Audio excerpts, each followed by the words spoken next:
As Bruce Wayne and Anton prepare to begin the final leg of their globe-trotting journey, their quest will bring them face to face with the legendary Demon's Head. What will happen next? Well, let's hop into the penultimate issue of this Chip Zdarsky series and find out together, shall we? Alrighty then, so as we join the book, Bruce and Anton are once again together in the Arab enmities, trying to track down the mysterious Ra's al Ghul wherever it is he may be hiding. To do this, they make use of all the amazing training they've already gained: infiltration, parkour, breaking and entering, and even information extraction via terror. The more they learn about Ra's, though, the more that the plot begins to thicken. He hires assassins, and yet at the same time he has a reputation as a global do-gooder. It seems that he too has traveled most of the world. In fact, in many ways this story seeks to imply that Ra's is kind of a reflection of Anton and Bruce's own journey. And hey, speaking of Anton and Bruce, this is the first time the two men have really been together ever since their big falling out. In Bruce's internal monologue, he talks about how important it is to him to get this time back with Anton, someone who he truly considered a friend, really the only friend he's managed to make since his parents' death. Of course, the reunion was always going to be bittersweet. Bruce knows that Anton is a murderer, and Bruce has sworn to never take a life. Which would of course beg the question, why exactly is he putting up with him anyway? Well, it seems that in the back of Bruce's mind, and especially deep in his heart, he hopes that Anton truly can be saved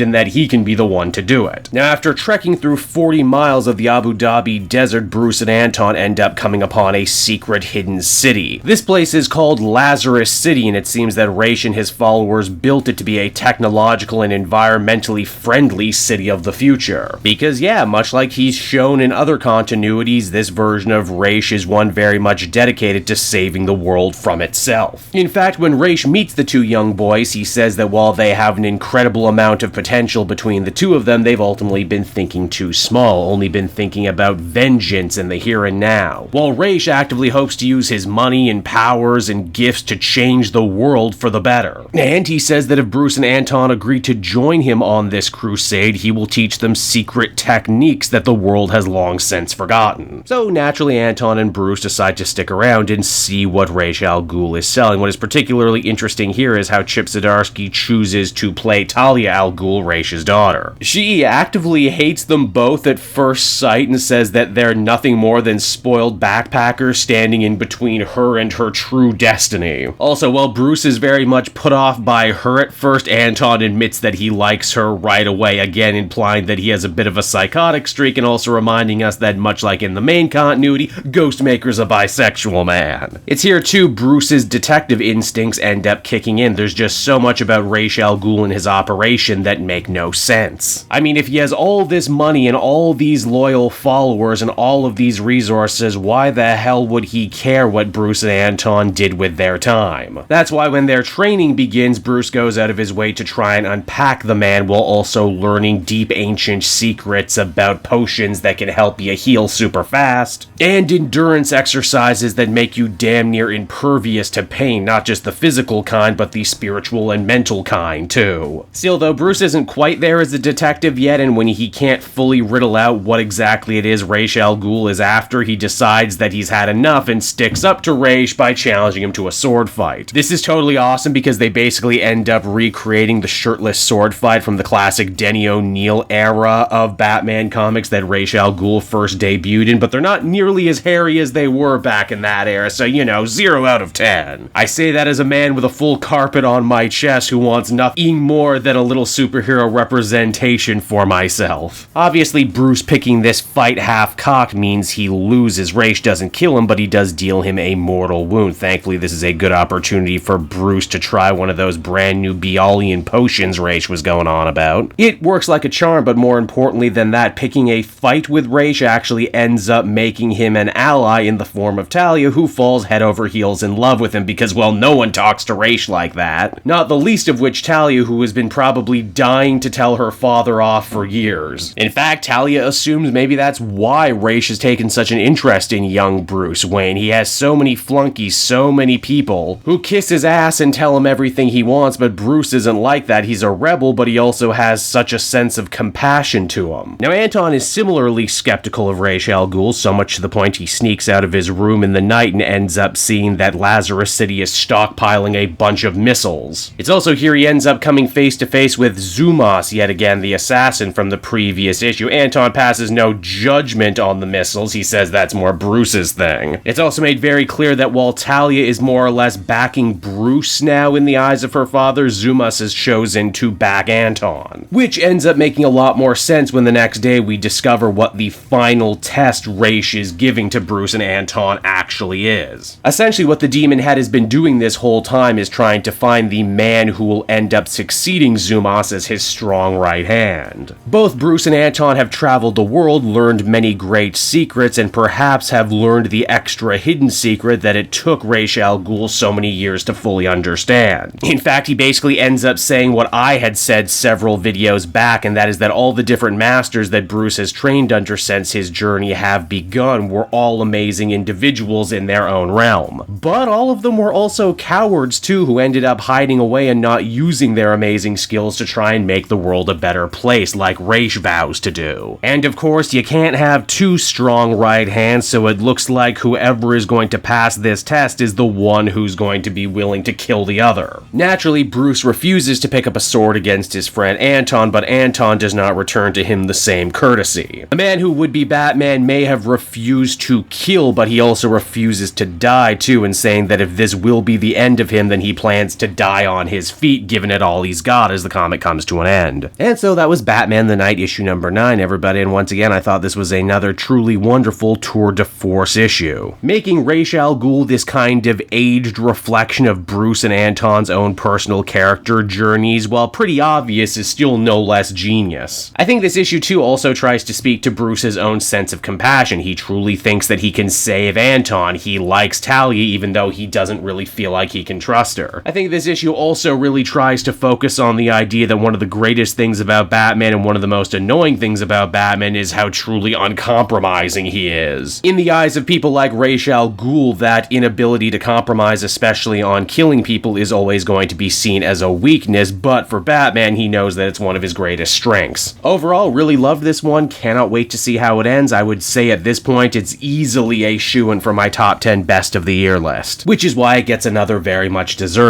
9 out of 10.